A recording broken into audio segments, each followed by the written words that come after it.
Liana, saya ingin bertanya tentang dosa orang tua yang anaknya berzina. Teman kuliah saya berpacaran di luar batas, hingga akhirnya memiliki keturunan. Selama kehamilan tidak ada yang mengetahui, termasuk orang tuanya sendiri. Hingga pada akhirnya anak yang dilahirkan itu dititipkan pada panti asuhan tanpa ada yang tahu. Bahkan sampai saat ini orang tuanya tidak tahu dan anaknya sekarang sudah menginjak umur 2 tahun dititipkan di panti asuhan. Saya memberi saran untuk jujur pada orang tuanya, untuk meminta maaf, tapi dia tidak berani karena orang tuanya sangat keras. Karena alasan itulah teman saya jadi marah sama saya. Eh, Apa yang sebenarnya harus dilakukan untuk kasus yang seperti itu? Ya, Anda sebagai teman sudah memberitahu, ya. Memang saya sependapat bahwa sesuatu yang disembunyikan, ya, itu akan membuat kita menjadi beban. Oleh sebab itu, semua orang boleh jadi pernah berbuat salah, walaupun tingkat kesalahannya itu beda-beda. Karena di dalam Al-Quran Allah berfirman, wa nafsi wa ma sawwaha fa'alhamaha fujuraha wa taqwaha qad aflaha man zakkaha wa qad khaba man dassaha. Firman Allah, wa nafsi wa ma sawwaha. Dan demi jiwa serta struktur dari jiwa itu. Allah telah ilhamkan pada manusia, alhamaha fujuraha wa taqwaha. Allah telah ilhamkan, tanamkan pada manusia fujur, berbuat durhaka, wa taqwaha, dan berbuat baik, takwa. Jadi kita semua ini punya dua kekuatan sekaligus. Kekuatan takwa dan kekuatan fujur. Qad aflaha man zakkaha. Sungguh beruntung orang yang berusaha membersihkan dirinya. Wa qad khaba man dassaha, dan sungguh rugi orang yang mengotori dirinya, ya. Jadi dengan demikian, kalau ada orang yang pernah terjerumus dosa, sesungguhnya boleh jadi pada saat itu yang dominan pada dirinya adalah fujur, perbuatan buruk. Tapi dengan perjalanan waktu, boleh jadi ada kesadaran. Maka Allah memberikan arahan kepada kita. Seperti yang dijelaskan dalam surat Asy-Syams yang tadi saya kemukakan. Wa nafsi wa ma sawwaha. Dan demi jiwa serta penyempurnaan ciptaannya. Jadi jiwa ini oleh Allah sudah disempurnakan ciptaannya. Apa penyempurnaannya? Dalam jiwa kita itu Allah tanamkan dua kekuatan, fujur dan takwa.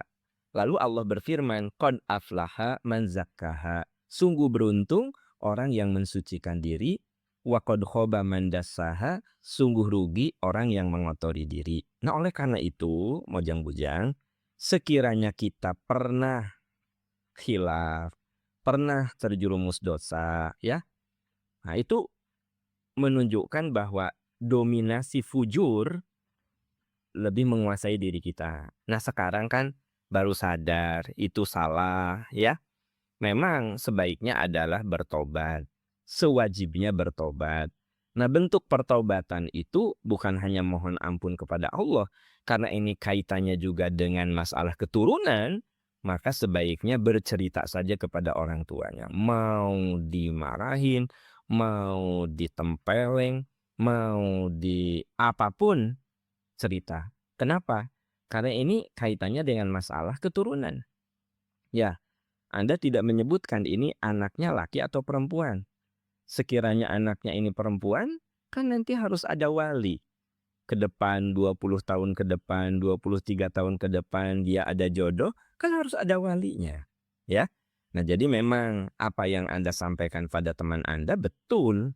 Jadi kalau kita pernah berzina sampai hamil, ya, Tidak perlu itu anak jadi korban dengan cara disembunyikan, seolah-olah dibuang, udah mah dia tuh sebenarnya tidak bersalah, lalu kita posisikan dia seperti orang yang menanggung kesalahan kita. Udah mah kita teh berbuat dosa, kita melakukan dosa berikutnya, yaitu menelantarkan anak hasil dari perbuatan dosa. Jangan salah, ya kalau orang berzina sampai hamil, sebenarnya yang berdosa itu zinahnya. Tapi anaknya sendiri kan tidak bersalah. Jangan salah, anak itu tidak bersalah. Karena dia tidak ikut bertanggung jawab dengan kesalahan orang tuanya. Ya kasihan banget, udah mah. Ya, dia itu tidak bersalah, diposisikan seperti teman Anda itu, malah disimpan di panti asuhan. Memang ini berat untuk diceritakan sama orang tua, tetapi inilah bagian dari pertobatan. Karena tobat itu butuh bukti, ya. Ya ayyuhalladzina amanu tubu ilallahi taubatan nasuha. Asa rabbukum ayyukaffiru ankum sayyi'atikum. Allah berfirman, hai orang yang beriman, taubatlah kamu kepada Allah taubatan nasuha. Dengan taubat yang sungguh-sungguh. Nah, taubat yang sungguh-sungguh itu adalah perlu pembuktian. Kalau pernah hamil di luar nikah, ya anak itu jangan dibuang. Karena dia tidak bersalah. Harus dilindungi, harus dididik, ya harus dibesarkan. Malah ini dibuang ke panti asuhan. Jelas ini akan melahirkan dosa-dosa berikutnya. Dan memang setan itu kalau sudah menjerumuskan manusia, dia akan mendorong manusia untuk melakukan tindakan dosa berikutnya. Kan kita membaca berita, mendengar berita sekarang ini mengerikan sekali. Sudah memperkosa, itu perbuatan dosa. Lalu setan membisikkan, bunuh. Ya. Jadi setan itu memang tidak cukup dengan satu langkah kemudian dia tinggalkan kita. Ya. Orang diberi motivasi, diberi bisikan-bisikan untuk memperkosa. Nah, setelah memperkosa, ya itu kan sudah terjerumus dosa. Setan diem juga di situ. Apa katanya? Bunuh itu. Jadi banyak kasus sekarang ini, ya, kekerasan seksual terjadi dibarengi dengan kekerasan fisik sampai pada pembunuhan. Jadi memang setan itu ketika satu langkah dia sudah berhasil, dia lakukan langkah berikutnya, ya. Seperti orang yang pernah berzina itu perbuatan dosa, hamil tah. Anak hasil perbuatan dosa tuh dibuang ke panti asuhan, ya. Diputuskan hubungan nasabnya.